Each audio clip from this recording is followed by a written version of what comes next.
All right, Laba. So this is our first question. This one is quite easy. Okay. So the question says a graph of displacement against time for a point on a transverse wave is shown.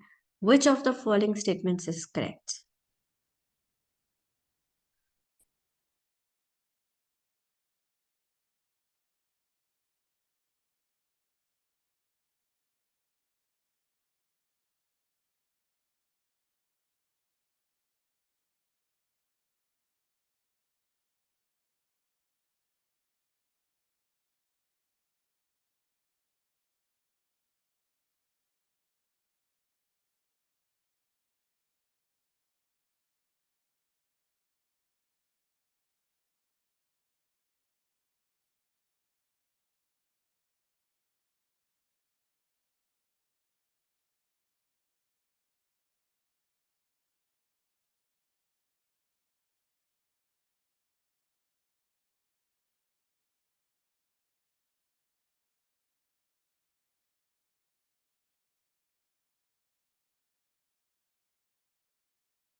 Miss, is it C?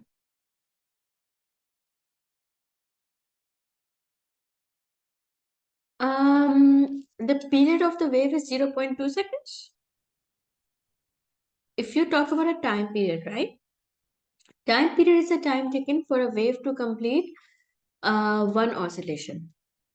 So you can take either the time between two crest or two trough. Okay. So if you look at the time period from because the time period is the time taken for one wave. And one wave is, like the easy way of figuring out one wave is that just look at two crest or just look at two troughs. So if you look at two crest, you can see that the time period is actually 0.4 seconds. Okay, so C is not the correct option. It is not correct. Why? Because the time period is not 0.2, it is 0.4 seconds. So it's not C. What other option? Do one thing, Laiba, narrow it down. Which options seem incorrect? Like you can see, just by looking at it, you can say that, Miss, this is definitely not correct. A. Yeah, you are right. A is definitely not correct because the amplitude is 10, not 20. What do you think about option D?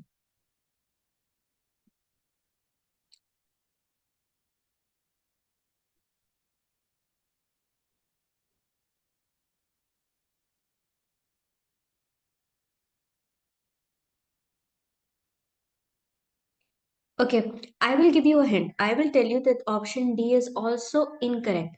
Can you figure out why? Why am I saying that option D is not correct? Because wavelength is half rather than a whole oscillation. No, no, no. Wavelength is the distance between two crest or two trough, right? The reason why this is not the wavelength is because what is on the x-axis? Time. This is time is given on the x-axis. This is 0.4 seconds, right? If they had given us distance on the x-axis, then between two crests, this would have been a wavelength, right? If on the x-axis they had written distance in meters, then the blue arrow that I've drawn, then this would have been one wavelength, one wave. The distance between two crests or the distance between two trough, right? This would have been one wavelength if I had distance on the x-axis.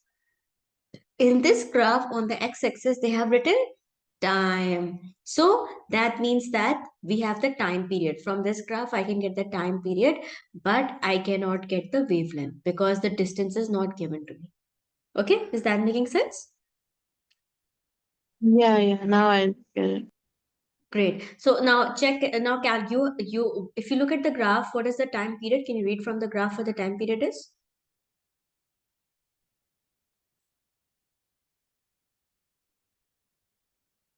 0.4. 0.4. So if you use the time period to calculate the frequency, see if you're getting the frequency of 2.5.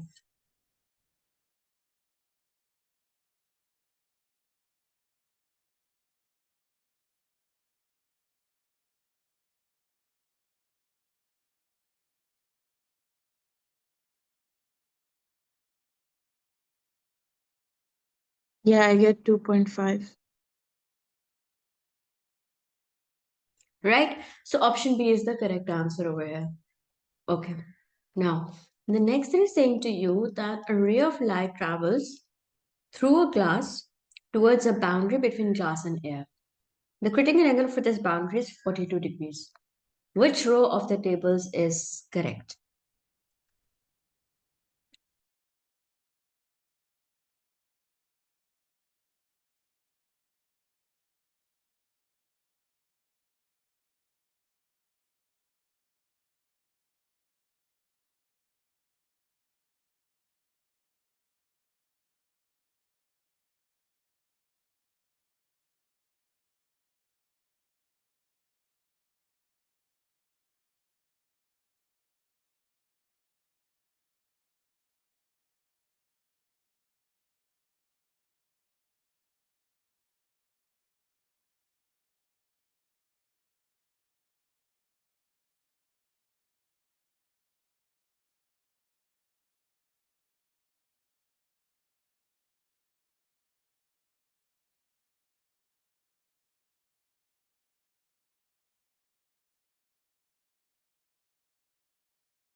Miss, I'm not sure, but I think it's D.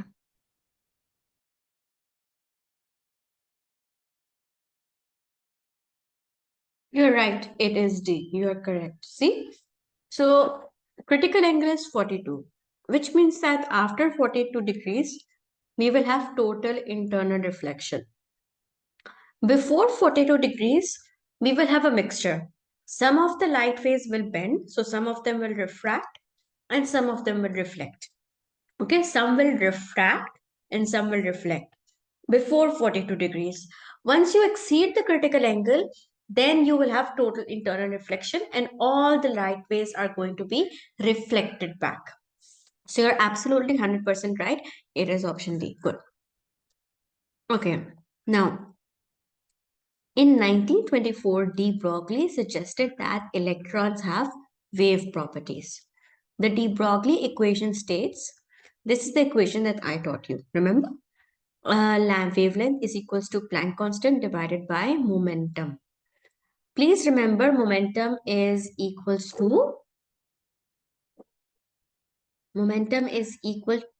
to mass into velocity. Okay, the reason I'm saying it that if you break this down a bit, it becomes a bit more clearer. Now, which of the following is correct? Let's go over the first option. The de Broglie wavelength is independent of the mass of the particle. Now, if you look at the equation lava, do you think that the de Broglie wavelength is independent? Independent means that it is not affected by the mass. Looking at the equation, do you think that the mass has a role on the wavelength? Yes. Yes, right? So that means the first option is incorrect because it is not independent, it is dependent. The wavelength depends upon the mass. Then, the de Broglie wavelength can be used to calculate the momentum of a photon. Maybe, maybe not. Let's check C first. The term P represents the mass of an electron multiplied by the speed of light. And D, the value of H depends on the particle involved. Now, looking at these three options, is there one option that you can instantly pick out that this option is definitely not correct?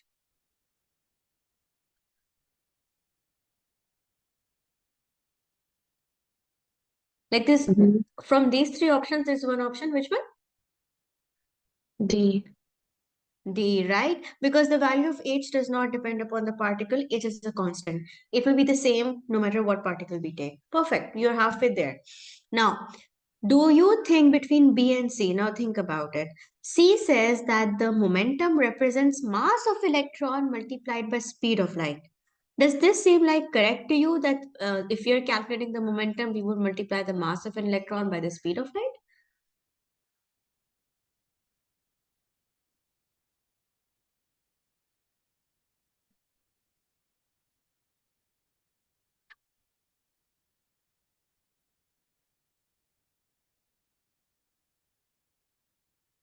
No. One second, just give me 1 second.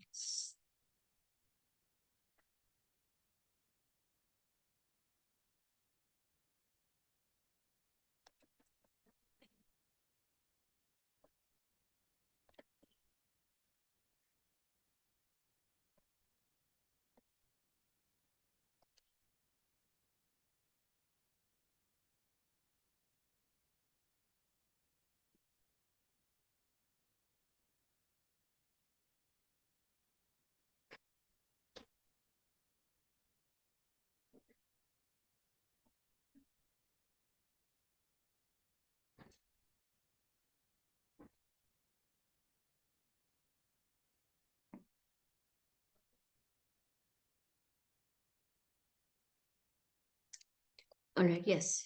Okay, you are right. Right? I mean, obviously, if you're calculating the momentum, so momentum is mass into velocity of that object. So if I'm using the mass of electron, I should also use the velocity of the electron. Why am I using velocity of light? So you're absolutely correct. C is not correct, which means that the only correct answer is B. The de Broglie wavelength can be used to calculate the momentum. And yes, we can. If I want to calculate the momentum of a photon, I can just put everything in the formula and get the answer. No problem.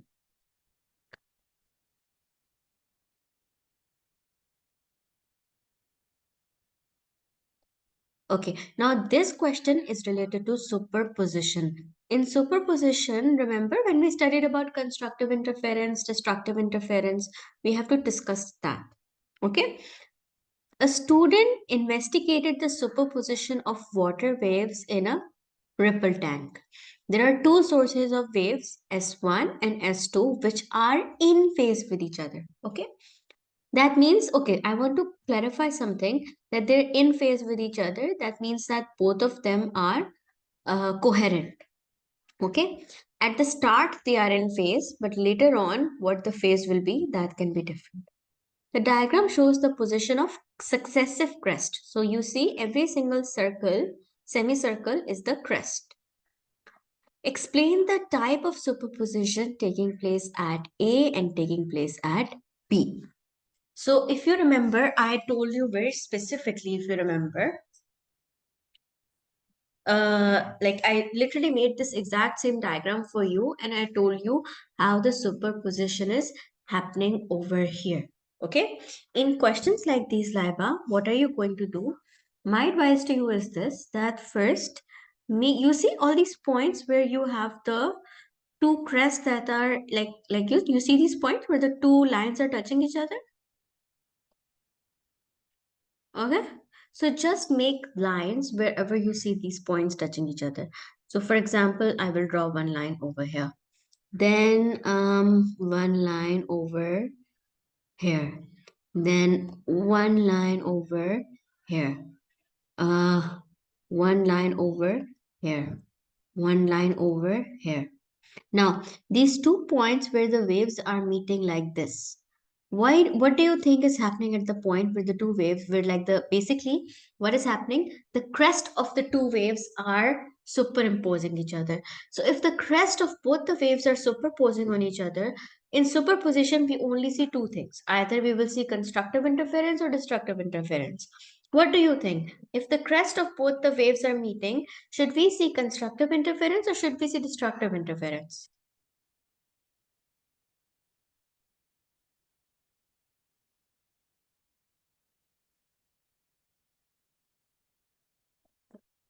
Constructive.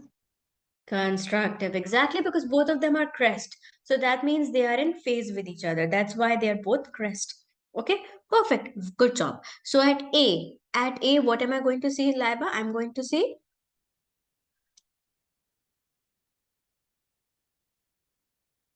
Both the waves travel at the same distance. yes. So at A, see, A is on the line. A is falling exactly on the line I've drawn. So at A, we will have constructive interference. And how will you give the reasoning? You will simply say that it is because the waves are in phase with each other, right? That's all you're going to say. This is like literally this question is just for 4 marks. 2 marks are for position A, 2 marks are for position B. So in position A, right, you can see that the crest of, so in position A, the crest of the waves are meeting each other. So that means that both the waves are meeting crest, right? So obviously they will be in phase with each other. They're in the same stage, they're in the crest stage. So they will give you constructive interference. Now, in B, we are going to see, what do you think we will see in B? The B is going to be destructive. Destructive interference. Exactly. B is going to be destructive interference. Because look, what is actually going to happen is this, that, see, in this point B, we have the crest of one wave. Okay. If I draw for you the two waves separately, so see, this is like one wave, right? And this is the other wave.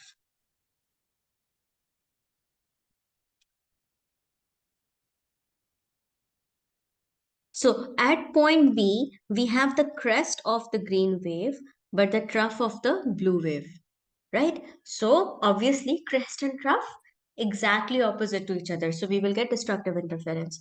Your answer is simply going to be at A, we will see constructive interference because the two waves are going to be in phase with each other.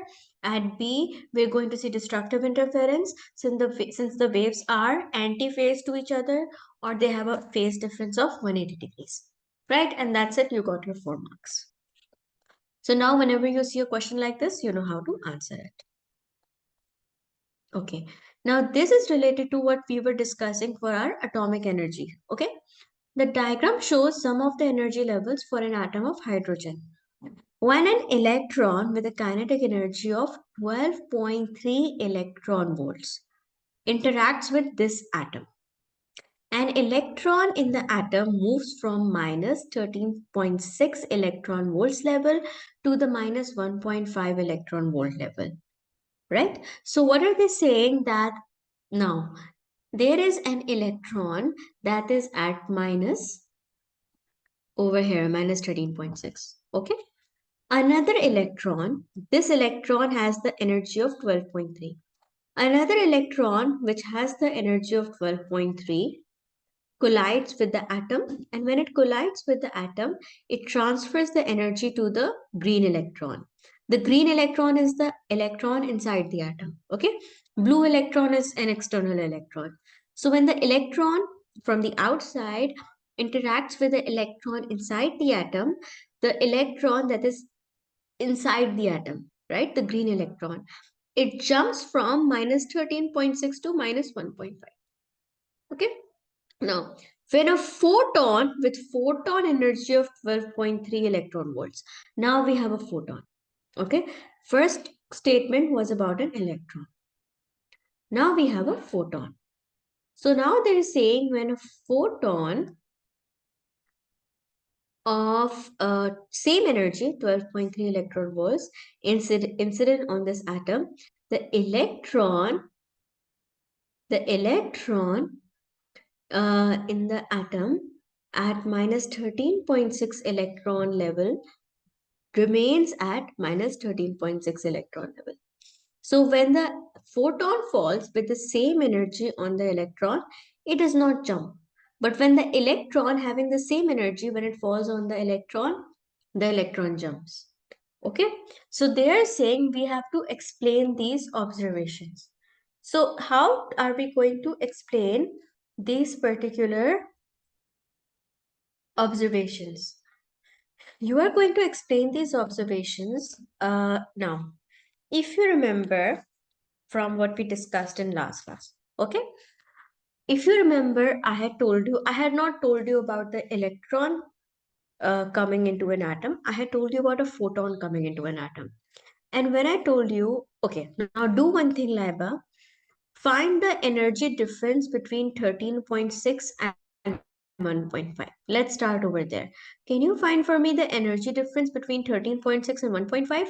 You don't have to use the signs. Don't have to use the minus sign. Just use the numerical values. What is the energy difference between the 13.6 and 1.5?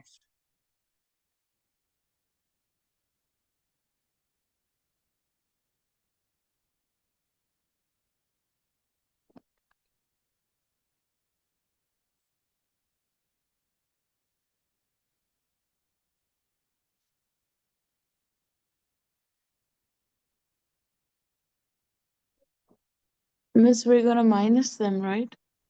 Yes, you're just going to minus them, correct? I got what? 12.1. 12.1. No. That means that if an electron wants to go from minus 13.6 to minus 1.5, it needs 12.1 electron volts of energy.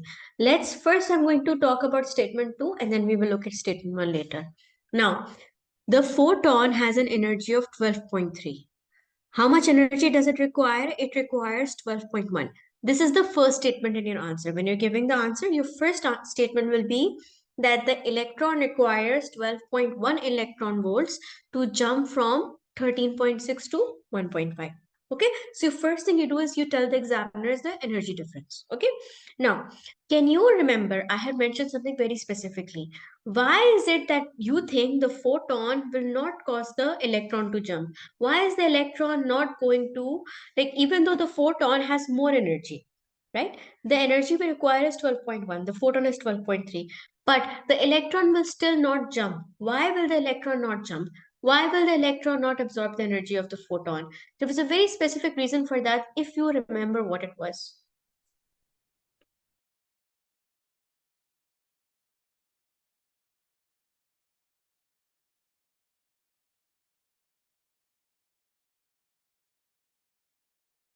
Miss, I'm not sure.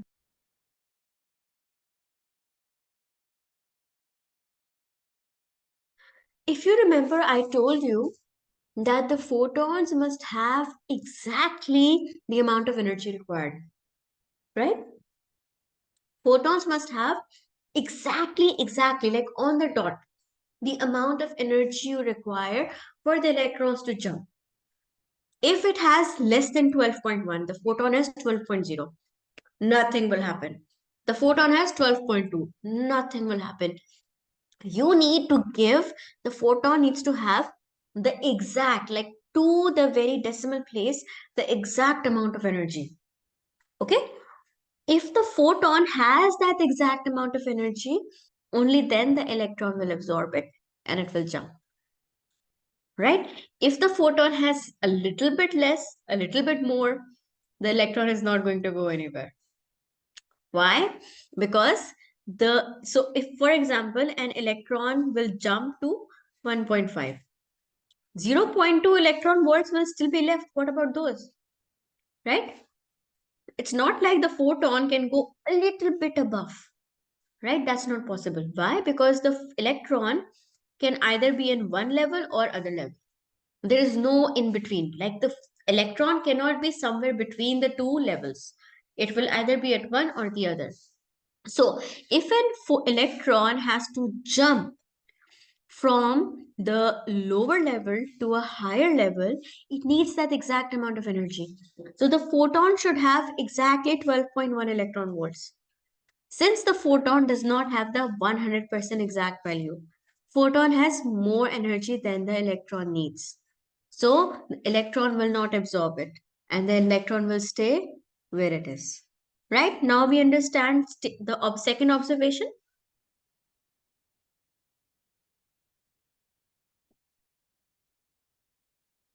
Miss, I didn't hear you. You were saying something. Okay, I was saying to you that the photon needs to have exactly the same amount of energy as needed. Yeah, yeah, Miss, I heard that part, but the ending, Okay, I didn't hear. okay. I was asking you, do you understand like the second observation?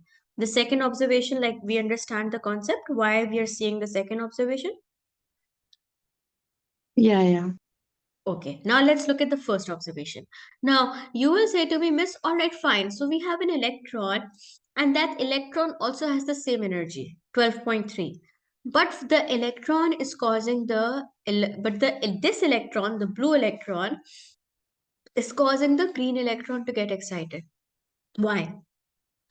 The reason for that is because a photon and an electron are slightly different. This concept that I'm telling you, Laiba, that is about the photon. The photon must have the exact energy, 100% similar energy for it to be absorbed and for the electron to get excited. Now, this electron in blue, it has kinetic energy. Okay, so what is going to happen that the electron in green, it will absorb 12.1 electron volts, right? 0.2 electron volts of energy will be left. That 0.2 electron volts of energy will stay behind with the original electron, and the original electron will keep on moving. Okay, that's the difference. The difference is the type of particle we have. With a photon, we need the entire energy to match exactly the same level. But with an electron, it's kinetic energy, right? So the electron in green can absorb whatever energy it needs. If it needs 12 electron volts, 12.1, it will absorb 12.1. The remaining 0.2, it can stay with the original electron, and the electron can actually use it for traveling further. Okay, so your answer is going to be like this. How are you going to give the answer?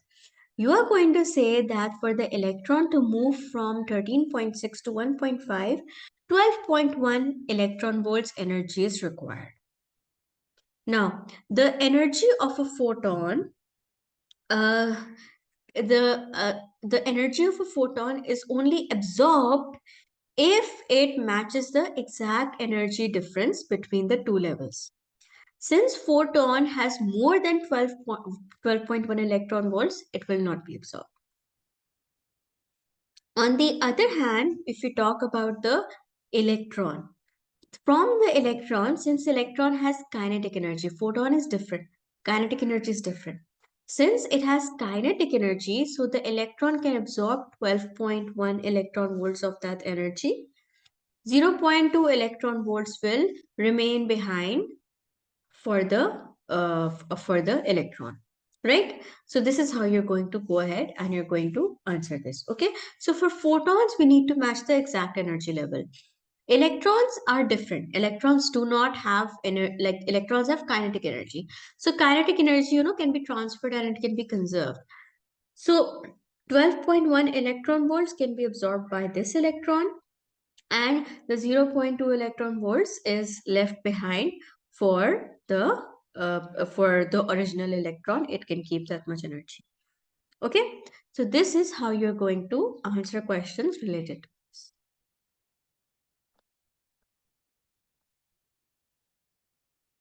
Okay, now look at this. A physics teacher placed a coin at the bottom of the cup. When viewing the cup from an angle, the coin is not visible. While still observing from the same angle, so you're not changing the angle, the teacher slowly poured water into the cup. The coin gradually became visible. This effect is caused by refraction. Explain refraction. So you just need to give the definition over here. That's just for 2 marks.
Miss, are you saying something? No, Laiba, I was waiting for you to answer the question. Explain what is meant by refraction. Oh,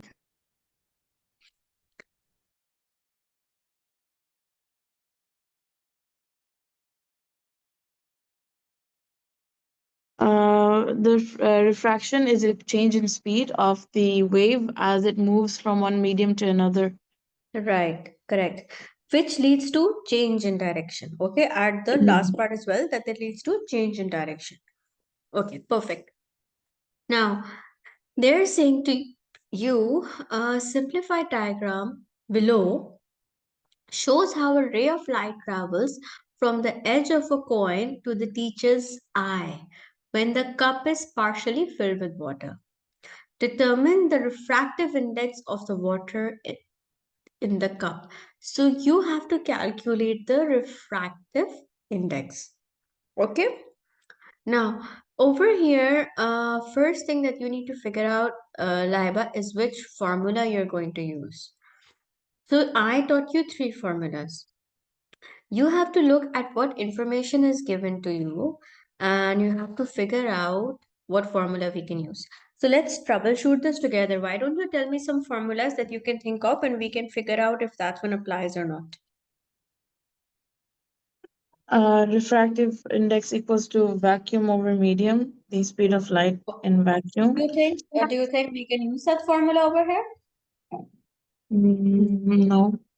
No, right? We don't have any information regarding the speed of the medium, so we can't use this. Okay, what else do you think we can use?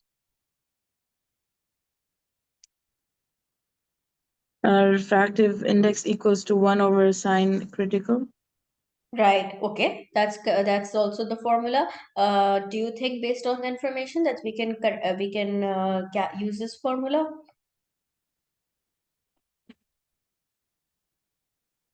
No. No, right? We don't have the critical angle.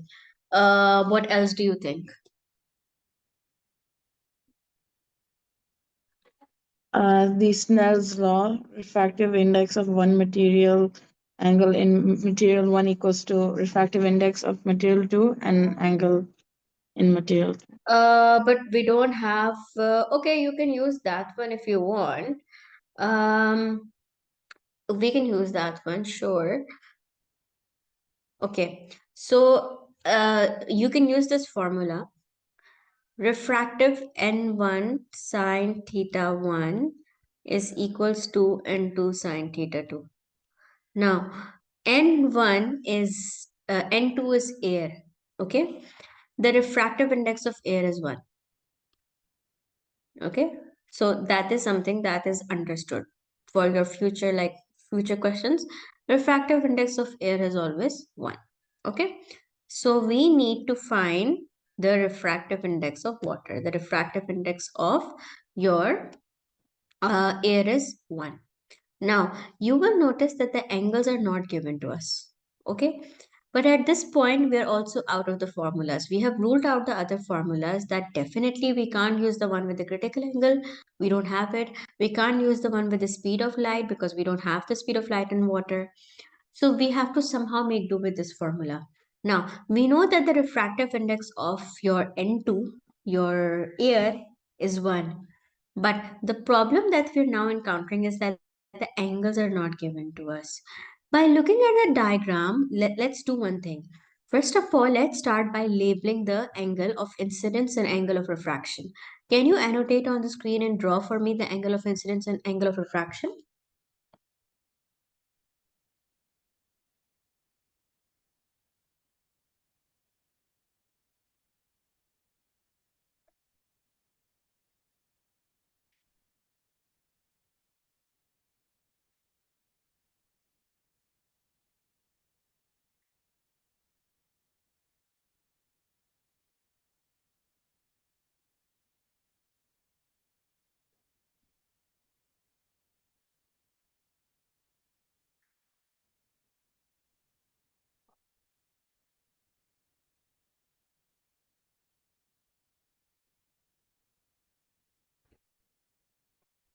Miss, I drew it. Is it correct?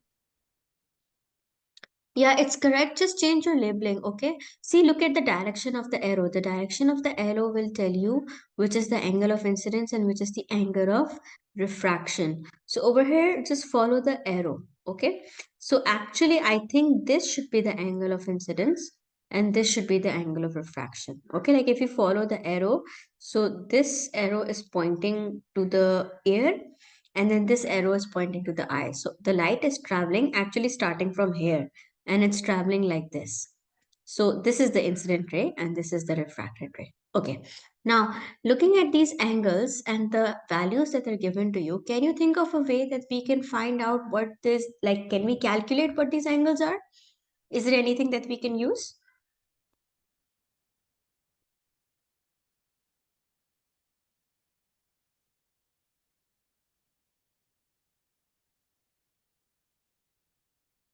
Miss, will we use the measurements around the cup? Yes, we will use the measurement around the cup. How can we use the measurements around the cup? I'll give you a hint. It's related to your mathematics.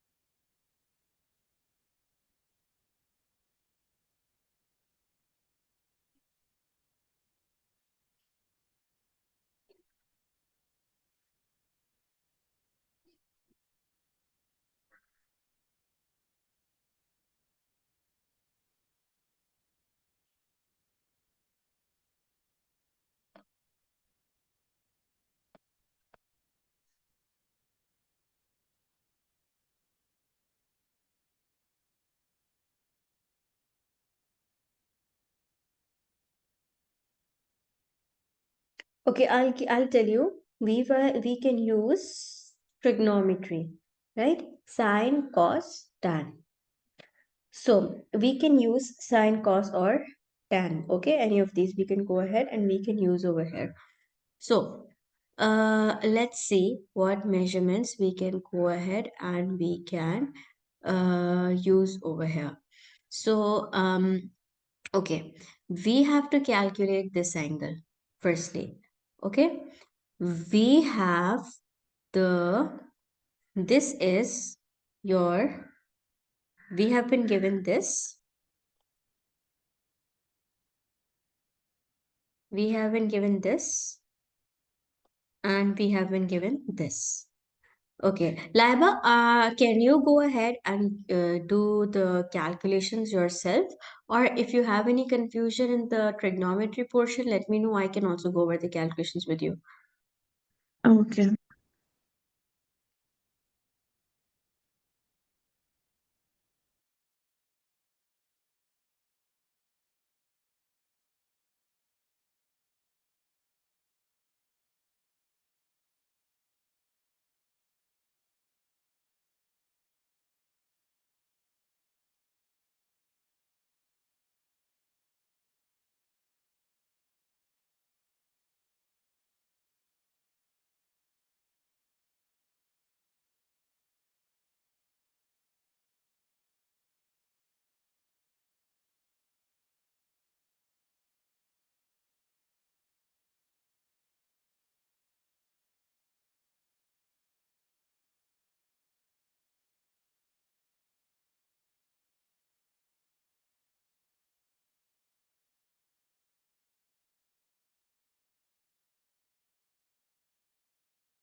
Miss, do we use the SOHCAHTOA?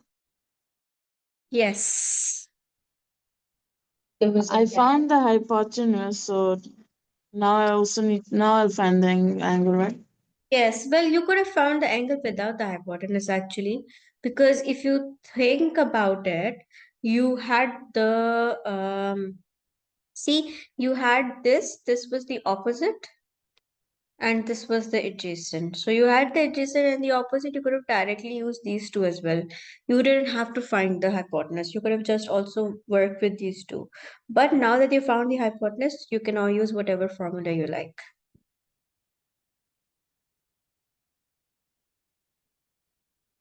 Okay.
Miss, I got 31.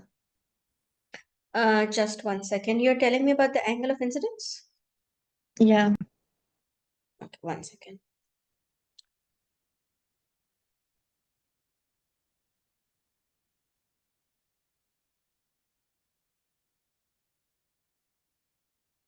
Right, 31 is correct.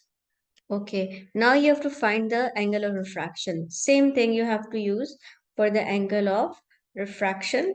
You have been given the height as 4 centimeter, and you have the distance as 3.7, right? This is the 3.7 in front of this. So this is 3.7 and this is 4 centimeter.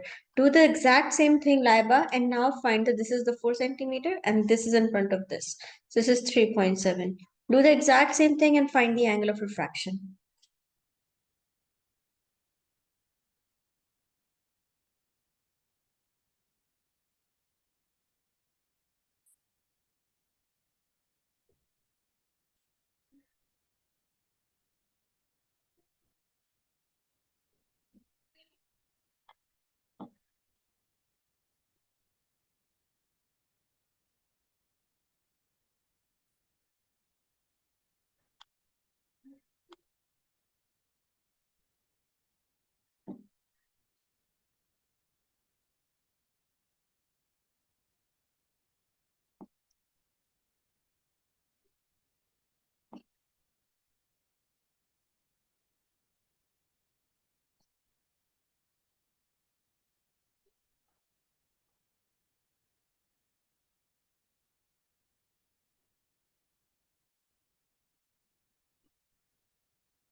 Miss, I got 42.8. 1 second.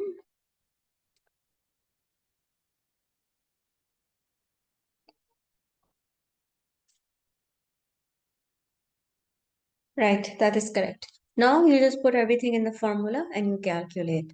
N1 sine theta 1. So theta 1 over here you got 42.8. So sine 42.8 is equals to N2. N2 is 1. So let's skip N2. Sine theta 2. Theta 2 is, you calculated 31. So now you just divide the two of them and solve for N1. So N1 sine 42.8 is equals to sine 31. This will come over here in the denominator. So N1 is equals to sine 31 divided by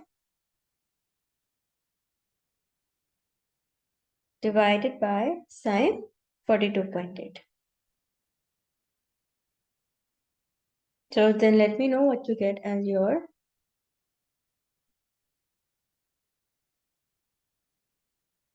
Oh wait, sorry, I wrote down the values other way around. 1 second. Sorry. N1 is water. So the angle in water is 31. Don't make the mistake I made in the exams. Be very careful about this. If you N1 is the water. So this is 31. N2 is the air. So it's going to be 42.8 over here. So do the opposite.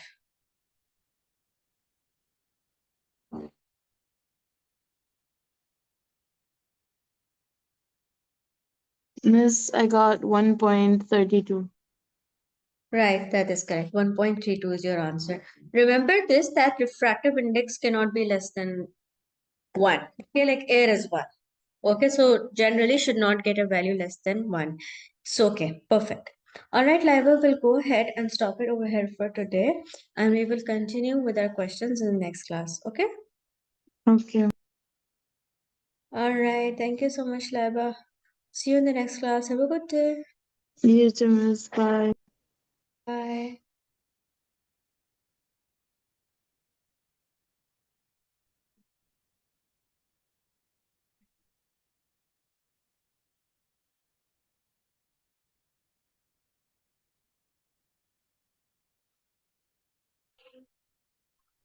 Assalamu alaikum, miss. Assalamu alaikum, Arham. How are you? Alhamdulillah, miss, I'm fine. How are you? I'm good, Arham. Okay, Arham, so today we are going to go ahead and take a look at the next chapter in our topic of waves. So, like I told you, the topic of waves is divided into three basically portions, like the three chapters, but think of it like this one unit. So, we have done the first portion, which is related to your introduction. Today, we are going to take a look at the second portion, which is your superposition of waves, your interference of waves, diffraction, all of that. Now, in this topic, there are maybe like a few things that are from your IGCSE syllabus, but the rest of the stuff is actually quite new. So let me share my screen with you. Just give me 1 minute.